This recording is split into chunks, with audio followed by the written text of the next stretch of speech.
we all have seen all these different types of clock.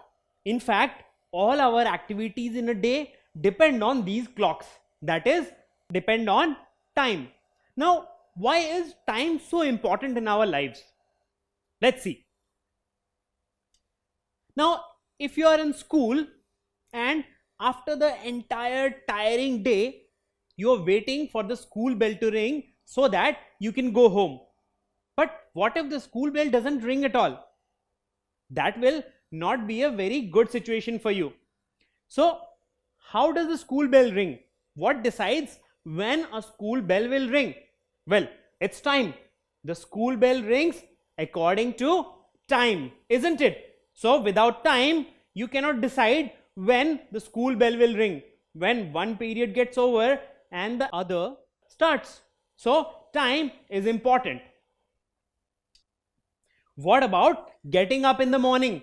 Well, how do you know when to get up and get ready? Well, it's time, isn't it? You see the time and you know that now you need to get up and get ready for school. So, again, we get up and get ready according to time. So, time is very important in our lives. Whatever activity we do, well, time governs it, that when we will do it or for how long we will do a particular work. So, it's time that defines when as well as for how long. So, according to time, we know that when an event has occurred or when an event should occur, or for how long an event has occurred, or for how long an event should occur or will occur. So, everything is governed by time. So, time is very important in our lives. And not only us, even our ancestors felt the same. And although we have many modern clocks nowadays, they did not have the luxury of all these clocks. So, initially, when they did not have all these modern clocks, at that time, they devised a number of instruments with the help of which they could measure time. So, let's see some of them. This is a sundial, and as the name suggests, this instrument uses the position of the sun to measure time. So, how was the time measured using this instrument? Well, according to position of the sun, sun rays fell on this particular object at different angles, and as a result, shadow was formed accordingly at different points in the day, and depending on where the shadow is falling, the time of the day was decided. So, you see, according to the shadow, wherever it falls, the time of the day was decided. So, sundial used the position of the sun to measure time or to describe what time of the day it is. So, it was a very innovative instrument. The only problem with this was that when there was no sun, you could not tell what time of the day it is. So, in a cloudy day or at night, this was of no use. Now, because of these shortcomings, people in earlier times also devised some other instruments. One of them was hourglass or sand clock. Now, what did this do? Well, as you can see, it has two portions and there is a very narrow bend here. So, sand from this column moves to this column very slowly because of this narrow bend, and the total time which the sand took to move from one column to the other column was considered 1 unit of time, and using this they were able to measure time or even use these as timers. Now, using a sand clock, you can actually compare two bodies.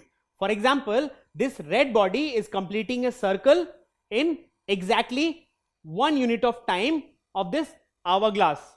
But when we see the blue body, it is also moving and it does not complete one circle and the unit of time is already over. So, from this comparison, we can clearly say that the red body was faster, because red body was able to complete the entire circle in exactly 1 unit of time measured by this hourglass, while the blue one couldn't do the same in the same unit of time compared or measured by the same sand clock. So you see, the sand clock was able to allow you to compare the speeds of two bodies by measuring time. So this is how it was used as a timer. Now, apart from sand clock, there was another device which was used mostly as a timer, and it was the candle clock. Now, these are different types of candle clocks which were used to measure time. So, as you can see, the different forms, like here the marks are made on the candle clock, and when the candle melts and reaches here, then this is 1 unit, and then when it reaches here, that's another unit. So all these are marks which are basically considered units of time, and as the candle burns and melts, then it was considered that these units of time had lapsed. Now the most common type of candle clock was this one. So as you can see, in this type of candle clock, small nails were inserted in the candle, and as the candle burnt and melted slowly, when it reached here, then this nail would fall. Similarly, when the candle burnt and melted and reached here, then this nail would fall, and with fall of every nail, it was considered that 1 unit of time had lapsed. So these type of candle clocks were used mostly as timers. So they were used more like timers rather than clocks. Now let's see how these were used as timers. So again, when we compare between red and the blue body, then as the candle burns and reaches the first nail, what do you see? Well, as the nail fell, the red one completed the circle, while the blue one, as it is trying to complete the circle, the nail falls here and the blue one couldn't complete the circle. So we can say that the red one was faster than the blue one, because it completed the circle and the nail fell exactly at that time, while in the second case, that is in the case of blue one, the nail fell and the blue one was still pretty far from the finish line. So again, in this case, the candle clock also served as a timer, and this is how time was measured using a candle clock when you had nails inserted in them. So they worked as timers. So you see, measuring time has been a necessity since ancient periods. To measure time, candle clock, hourglass, sundial, and in modern times the clocks were invented. So all these were invented so that we could measure time. So time is a very important thing that decides all the different events in our day, that is when they will occur and for how long they are supposed to occur or for how long they occurred. So everything is defined by time, and that is why right from the ancient times to the current times we have clocks and different types of devices to measure time, so that we can decide when an event has to occur and for how long. Don't forget to subscribe to our channel. You can also register for free at deltastep.com to get all learning resources as per ICSE, CBSE, IB, Cambridge or any other curriculum.